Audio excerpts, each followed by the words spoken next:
YouTuber Ranveer अलाहाबादियाच्या अडचणीमध्ये आता वाढ होण्याची शक्यता आहे।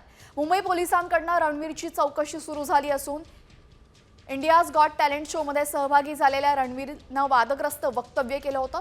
शोचा जज असलेल्या स्पर्धकाला अभद्र प्रश्न विचारला होता आणि या प्रश्नाची क्लिप व्हायरल झाल्यानंतर रणवीरवर टीकेची झोड उठली आहे। इंडियाज गॉट टॅलेंट मध्ये त्याने एक प्रश्न स्पर्धकाला विचारला आणि त्याने विचारलेल्या प्रश्नामुळे आता मोठा वादंग निर्माण झालेला आहे। दरम्यान आता मुंबई पोलिसांकडून रणवीरची चौकशी सुरू झालेली आहे। वादग्रस्त विधानाप्रकरणी रणवीरची चौकशी सुरू झाली असून तो अडचणीत येण्याची शक्यताही वर्तवली जाते। यूट्यूबर रणवीर अलाहाबादिया हा आता अडचणीमध्ये येणार असल्याची शक्यता आहे, कारण की इंडियाज गॉट टॅलेंट या स्पर्धेमध्ये त्याने एका स्पर्धकाला प्रश्न विचारला। तो प्रश्न वादग्रस्त ठरला असून त्याची आता याच संदर्भात चौकशी होणार असल्याची माहिती समोर येते। या शोचा जज असलेल्या रणवीरने हा प्रश्न विचारला होता। या संदर्भात अधिक माहिती देतात आमचे प्रतिनिधी सचिन गाठ। सचिन, काय अधिकची माहिती आहे?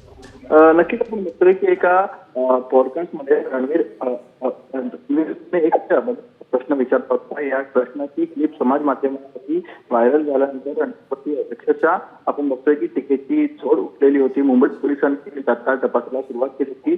ज्या स्टार एफ स्टुडिओमध्ये हा मालिका त्याचं रेकॉर्डिंग करण्यात आलं, चित्रीकरण करण्यात आलं, पोलिसांची टीम देखील दाखल झाली होती आणि टीकेची झोड उठलेली बघता पोलिसांनी चौकशी केलेली बघता आपण बघतोय की आता रणवीरने तात्काळ माफी देखील मागितलेली आहे। मात्र प्रकरण आता पोलीस या प्रकरणात पुढील काय कारवाई करतात, गुन्हा दाखल करतात हे पाहणं महत्त्वाचं आहे। जी नक्कीच, आता पोलीस यावर काय कारवाई करतात हे पाहणं महत्त्वाचं ठरेल। धन्यवाद सचिन आपण दिलेल्या माहितीबद्दल। तर या प्रश्नाची व्हिडिओ क्लिप आता व्हायरल झाल्यानंतर रणवीरवर नेटकऱ्यांनी टीकेची झोड उठवली आहे। त्यामुळे आता रणवीरची पोलिसांकडूनही चौकशी सुरू आहे। मुंबई पोलिसांकडून रणवीरला चौकशीसाठी बोलवण्यात आलं आणि चौकशी सुरू असून आता रणवीर मोठ्या अडचणीत सापडणार असल्याची शंका व्यक्त केली जाते। इंडियाज गॉट टॅलेंट या रियालिटी शो मध्ये त्याने एका स्पर्धकाला प्रश्न विचारला आणि त्या प्रश्नावरूनच मोठा वादंग निर्माण झालेला आहे। My comment wasn't just inappropriate, it wasn't even funny. Comedy is not my forte. I'm just here to say sorry. Many of you asked if this is how I wish to use my platform, and obviously this is not how I wish to use it. I'm not going to give any context or justification or reasoning behind whatever happened. I'm just here for an apology. I personally had a lapse in judgment. It wasn't cool on my part. The podcast is watched by people of all ages. Don't want to be the kind of person that takes that responsibility lightly. And family is the last thing that I would ever disrespect. Need to use this platform better. That's been my learning from this whole experience. I promise to just get better. I've asked the makers of the video to remove the insensitive sections from the video. And all I can say in the end is, I'm sorry. I hope you can forgive me as a human being. तर या वादग्रस्त विधानाप्रकरणी त्यानं आता माफी सुद्धा मागितलेली आहे।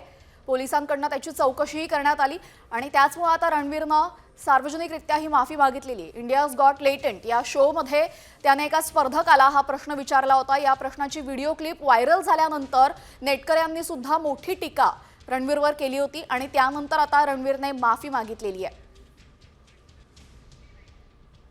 जानकारी मिली है, मैंने अभी तक उसको फर्स्ट हैंड देखा नहीं है, लेकिन बहुत भद्दे तरीके से कुछ चीजों को कहा गया है, प्रेजेंट किया गया है, ऐसा मुझे भी पता चला है, जो बिल्कुल गलत है। फ्रीडम ऑफ स्पीच सभी को है, लेकिन हमारी फ्रीडम वहाँ समाप्त हो जाती है जब हम किसी और के फ्रीडम पर इंक्रोच करते हैं, और इस प्रकार का इंक्रोचमेंट ठीक नहीं है। मुझे ऐसा लगता है कि अभिव्यक्ति इसकी भी कोई मर्यादाएं है। हमारे समाज में हमने अश्लीलता के भी कुछ नियम तैयार किए हैं। अगर उनको कोई पार करता है तो बहुत गलत बात है।